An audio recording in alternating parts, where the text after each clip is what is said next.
I wanted to point something out today while I share, and it's about sometime there are things that happen in life that, I just don't say anything about, but when I notice it happens to other people, it's just, I don't know, sometimes things that can make you want to go off on people, but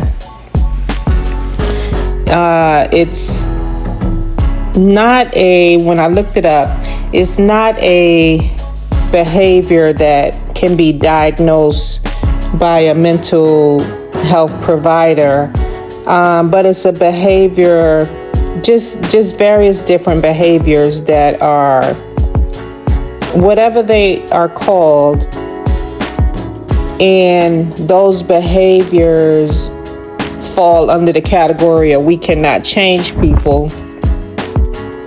But I wanted to look it up just to get a little more clarification on it, and it's on my mind when it happens. It doesn't feel good when it happens. All brings up the red flags when it happens, things of that nature, and how to protect oneself and one's own individual thoughts when people approach them. For example,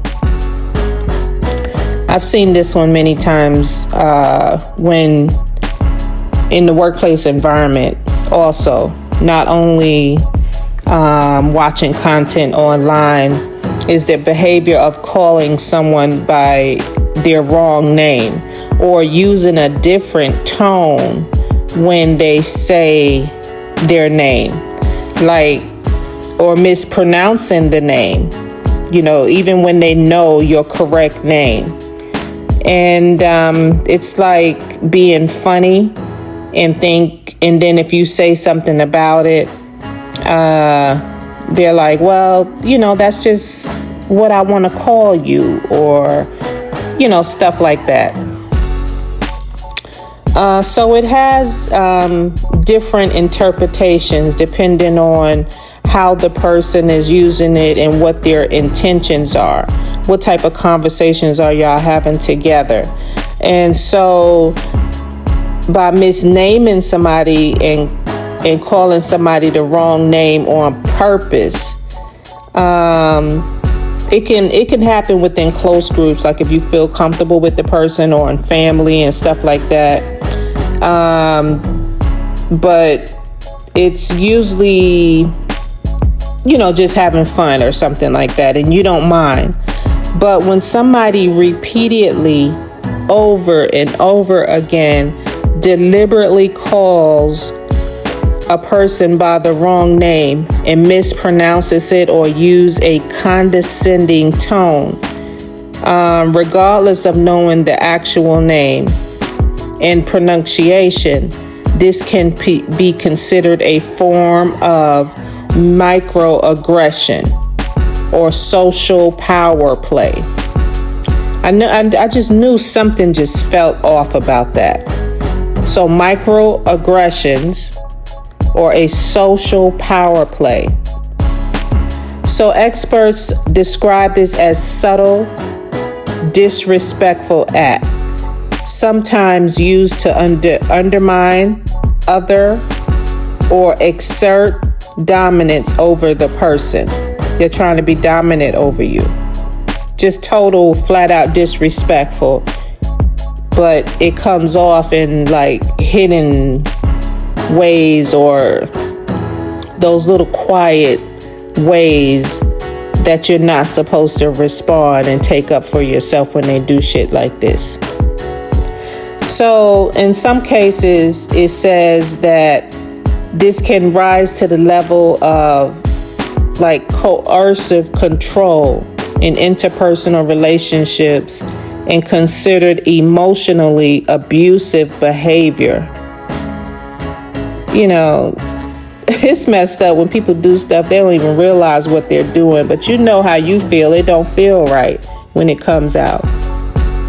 So key terms here I'm reading and misinterpretations, misnaming, unintentional common cognitive error with families and friends and groups, not diagnosable, not a sign of a disorder. Microaggression, intentional or repeated misnaming, mispronunciation, or other acts, including change in vocal tone, that disregard a person's identity and show disrespect. This is not a clinical diagnosis, but it's widely recognized in psychology and diversity equity work. Coercive control, when this behavior used to manipulate or exert power, especially repeatedly or with intent to trigger or destabilize it, may be labeled as coercive control, a form of psychological abuse. Still, it is not a diagnosable condition, but is recognized as a abusive behavior patterns in mental health contexts. So using different tones to say someone's name can also fall under microaggressions or disrespectful social tactics, especially if it's done intentionally to belittle or provoke the person. This is not a medical diagnosis, but it contributes to toxic or hostile environments. So the behavior, calling by wrong name, accidental, misnaming, diagnosis no, motivation, common cognitive error. Repeated willful misnaming, microaggression, the motives and the context of it, disrespect and power play. Manipulative, triggering, misnaming, coercive control, psychological abuse. Altering tone as provocation. The term is microaggression. The motives is disrespect. Is flat out disrespect.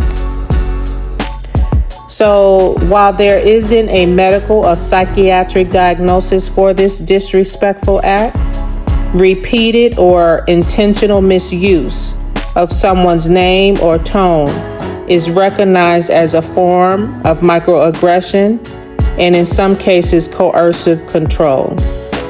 This behavior is widely experienced as hurtful and is increasingly called out in many professional and social spaces. So what I say, what I do, it depends on the person. It depends on the situation we're in. Either I ignore it and move on and they will never get any of my energy, or I'll call it out. Sometime, however I feel. So the second situation I wanted to talk about is when mainly in social media or interpersonal, when you're talking to someone in the workplace or something, or doing something, working on a project, when people leave comments, for example, on independent media telling creators to stop talking about that or insist there are more important things to talk about, this behavior is often viewed as dismissive, controlling, or even manipulative. So psychological and personal traits, individuals who demand others to change their topics online can sometimes display traits linked to conversational narcissism, where they prioritize their own interests and try to control the discussion. Some engage in emotional manipulation, by invalidating or dismissing others' chosen topics, attempting to shift focus and enforce their own agenda. In more extreme cases, negative and controlling commenters may show elevated levels of certain dark triad, DARKTRIAD. They show elevated levels of dark triad traits, such as narcissism, self-centeredness, psychopathy, lack of empathy, and Machiavellianism, manipulation, which are statistically associated with negative online behavior. So some of their motives are projective and social dynamics. These individuals often project a sense of personal authority or entitlement, implying their perspective is the most relevant and that others should conform.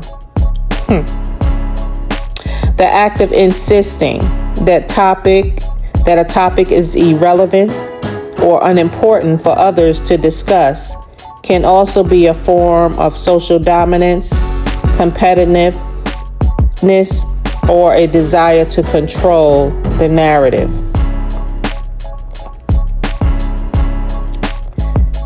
I don't know, I just had a thought of telling somebody no, like when it's wanting to get into a conversation with them. Hell fucking no. Labels and descriptions. Although not a formal diagnosis, such individuals are informally labeled as trolls if the comment is meant to provoke, be disruptive, or deliberately off topic. In other contexts, they could be described as conversational narcissists or manipulative commentators due to their tendency to override and redirect conversations for their own purpose. This behavior may not always rise to the level of a mental disorder, but it can overlap with traits seen in personality disorders, especially those involving lack of empathy or need for control. Seems like we have a lot of that in this world today, with as far as free speech now appears to be only for those that spew hate speech or those that are inhumane and does not have human thoughts. Ethical and social perspective in public forums, it is generally accepted that no one has the right to dictate what others can discuss, and such behavior is discouraged and as it undermines open discourse and authentic engagement.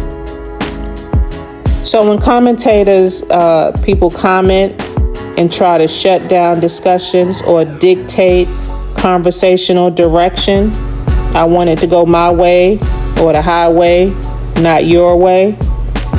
They are often projecting their own preferences, needs for control, or deeper psychological tendencies, sometimes fitting the pattern of conversational narcissism, manipulativeness, or trolling, but not necessarily a diagnosable disorder. So I say they fall under the fucking jerk asshole category. All right.